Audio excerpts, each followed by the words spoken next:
I just finished the story of Abraham in the book of Genesis. And I'm trying a little bit different format today for the Bible study. I wrote a lot of my thoughts down. I'm hoping that it'll help me get all of my thoughts out in a video. There's going to be more that pop up, but I wanted to try this format. So I'll be looking at the screen a little bit back and forth. So, with Abraham, a couple of things come to mind. One is, why did God continue to bless Abraham even though he was extremely sinful in certain instances? And a good example of that is when he would go to a new city, his wife, she must have been a 10 because he was so worried about someone killing him to steal his wife that he kept telling everybody that she was his sister. And then in turn, they would take his wife as their own because they thought she was single, right? Like, that's horrible. I can't imagine if I did that. I mean, ooh, that'd be terrible. If I had a friend that did that, I would whack him upside and be like, "What are you doing?" Right? So there's stuff like that. His son Isaac, he did the same exact thing. I mean, like, verbatim was like, "Hey, I'm worried about being killed. This is my sister. Do with her what you will."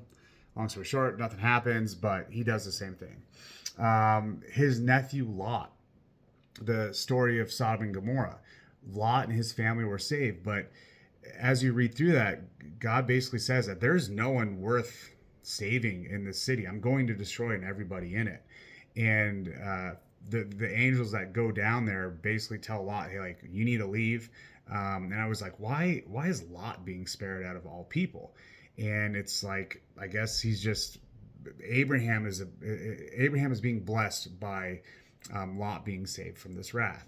So it's like, okay, why does Lot keep getting blessings?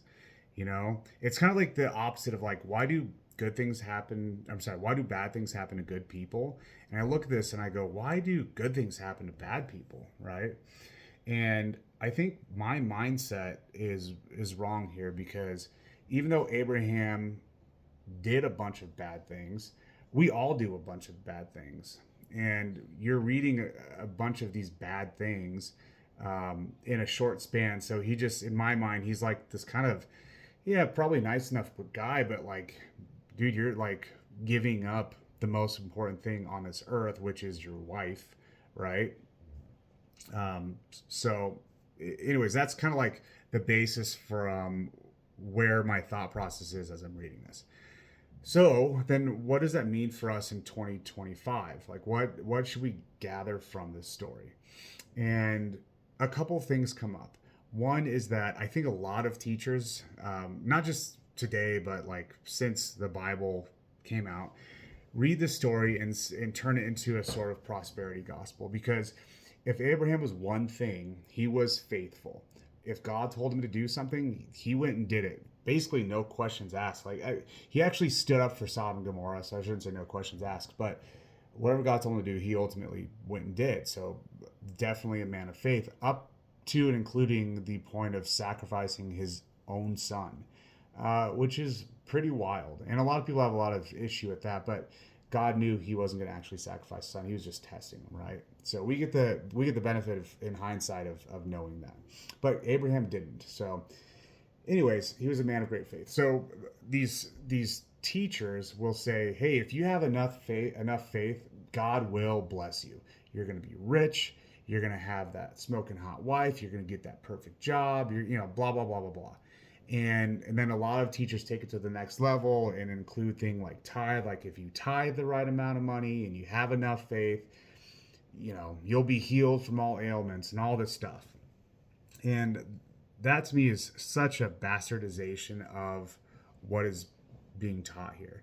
My perspective on what we're being taught is that God will bless those that have faith in him, but only to the point where people are able to take those blessings and leverage them for God. And I guess a good metaphor, if you will, is, I mean, anybody that's ever struggled financially, how many times have you prayed, like, "Oh God, please let me just win the Powerball. Please let me win the Powerball. I could use that money so bad right now." And how many of us have never won the Powerball? And I think at a point in my life where I first started praying that was, when rent's due and you're like, "We don't have enough money. I'm eating ramen noodles and even that's too expensive," right? Like, that's when you feel like you need it most. But God, in his wisdom, knows that in that moment for me, it was like, you don't need this money right now. You need to struggle. You need to like learn how to work hard and learn how to make your way in this world. And as time goes on, which is natural, like, natural is you will progress in your career and your family and whatever. Not everybody does, right? But for most people, the track is like over time you build wealth. Some people do it faster, some people do it slower, and it's not just about money. It could just be with your family, your general happiness, whatever, right? Um, but but I think where the Powerball thing wraps back in, I always joke with my wife. It's like I would be so good at winning the Powerball now because like I've already been through the struggles. Like I could properly manage my money and I could use it for good. I'd leverage it for such good. It used to be. I used to say like, gosh, if we won the Powerball, my wife would always be like, well, I'd give half of it away right away. And I was like, well, what are you talking about? That's so much money. I'd give like some of it away, And but I'm at a point now where it's like I really do think I would be a very good steward of that money. And am I going to win the Powerball? No, I don't buy Powerball tickets. If I did, it'd be a miracle, right? Which could happen. Hey, if anybody has like extra money laying around, you can send it my way. But I guess the point is that over time, God has entrusted me with more. God gave me a wife, greatest blessing in my life. He gave me 3 wonderful children. They're a pain in my butt, but I love them so much. Complete blessing in my life. He's blessed me with this property that we live at, which if you had asked me 5 years ago, would I ever picture myself living where I live? I'd be like, that's crazy. There's no way we could afford it. I wouldn't know what to do with it, so on and so forth. And those last two things are still kind of up in the air. Um, but the point is that as I've grown in my faith and become more mature with leaning my life towards the yoke of God, right? The yoke of Jesus, which is like compared to the yoke of money, which is what I was wearing before, or the yoke of partying or whatever that was, right? As I take off those other yokes and put on the yoke of God, I'm finding more blessings. And it's like, what came first, the chicken or the egg? Like, did I get these blessings and then find it easier to have faith? Or did I find more faith and then I'm finding more blessings? And I honestly have to say it's got to be the second one. From the point where I started leading my family to go to church and even more recently, like really reading the Bible, like there's just been this exponential growth that's happening in my life internally, but also just all around me. I posted another video a little bit ago talking about how my family came around and prayed over me, and like that's never happened to me before. That alone is like such a blessing.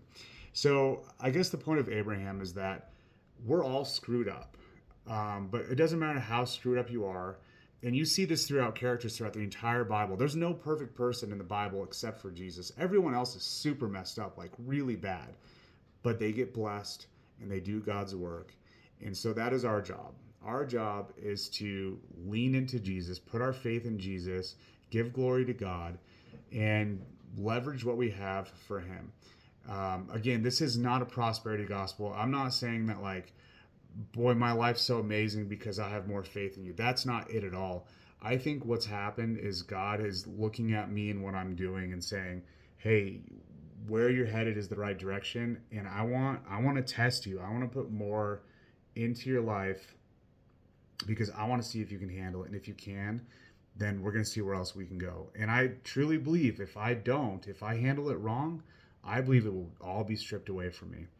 So that to me is what the story of Abraham means. There's a lot of other stuff in there too, but that's my biggest lesson from that. So I hope you guys are reading along with me. I guess I'm not really telling you where I'm at, but I just read the beginning of Isaac. I'm coming up to, I think it's when Rebecca dies. I can't remember. I was kind of like reading that a little bit, but keep reading the Bible with me. It's really important that you do because I don't know much of anything. I'm learning as I go. I'm not a Bible scholar, and I'm just giving you guys my opinion as someone that's just really starting to lean into this stuff. So sorry for the long video. If you're still here, kudos to you, and keep keep tuned in. I hope that over time I get better at this.